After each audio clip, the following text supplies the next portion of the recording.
wanted to ask, could you tell me a little bit more about what went into the writing development for the script? Yeah, I mean, development's an interesting, I like the process of development because it's the moment where you're dreaming up things, you know what I mean? Yeah, and by the way, when you find a really good script and you can still come to it with a perspective and work with the writer and redevelop it. So it was a story, again, I met a unicorn one night. It seemed like a jumping off place to tell this story. And with that, it was like sort of the early stages of like something to bite into. And it felt like, when you're making a film or you're making a feature, you have to sustain the audience for a certain amount of time. So you want to grab onto a story that is kind of, or you've earned sustaining and maintaining everyone's interest level. And for comedy, I think you want to find exciting characters that ask big questions, and that's a jumping off place.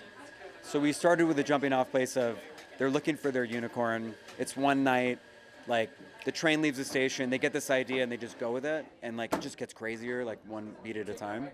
And then with that, we had the story. I went to Nick Rutherford, who was the lead in the movie. Nick is from a comedy group called Good Neighbor, which was basically Nick, Kyle Mooney, and Beck Bennett. Kyle and Beck are now on Saturday Night Live. And they're really great cast members. And anyway, those three guys came up in comedy together. I was a fan of Good Neighbor. So I reached out to Nick. We became like friends. And I pitched him this idea for the unicorn. He really liked it. So we started writing it and got to collaborate with some other great comedy writers. And we were moving really fast. Like the nature of an indie is that you just try to go like with it, you know what I mean? And I think there's like fun to make an independent feature where you don't have to play by the rules of like certain types of like politics of studios, and it's for yourself in a way, like to make an indie feature.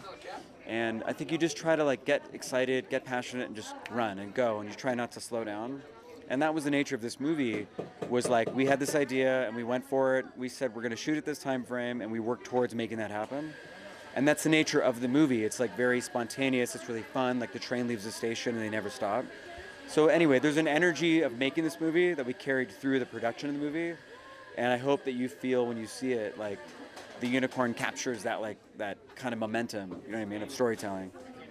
But anyway, I think that a lot of people have their own way of telling stories and what makes them excited and how they make movies. And sometimes they work to a script, sometimes they work to an outline, sometimes it's heavy improv, and you know what I mean. Yeah. So there's a lot of ways to do it. But it's the fun of movie making, and anyway, it's the magic of this art form.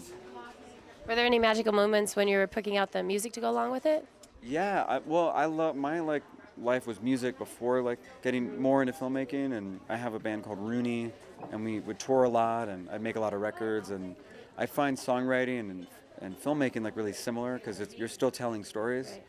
I just love when you write music, it's really like a ground up creative process of telling these stories, and then when you make your cover art and your music video, you're still telling a story.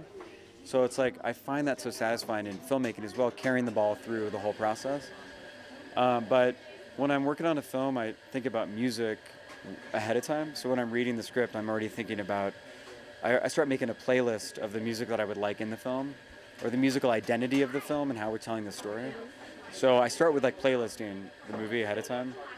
But the nature of the beast is when you try to get music in a movie, you have to go clear the music and you have to pay money. It's it can get expensive. Yeah.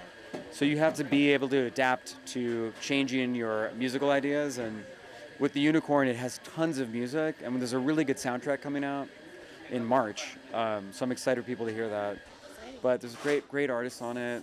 And there's a lot of older artists that maybe younger generations don't know about. So we could turn people onto these new bands, and a lot of today artists that people might be familiar with. So it's a good clash of music to inspire people. And anyway, so it's cool. The music component is big for me, and we spent a lot of time really getting the music right, you know what I mean? So anyway. Well, it's important. I feel like the ride you take the audience on, the music can really help pull whichever emotion you're trying to get out of the audience to really complement the script. Whether the music can be make everybody happy, sad, scared, you know? Yeah, no, it's so true. It really helps you on that film ride. Yeah, absolutely. No, music is, a lot of filmmakers talk about music and how it really can tonally define the movie, and think about great scores and how iconic, when you hear that music, you think of that film. So, if you find that harmony, it's there's nothing like it. It's a magical experience.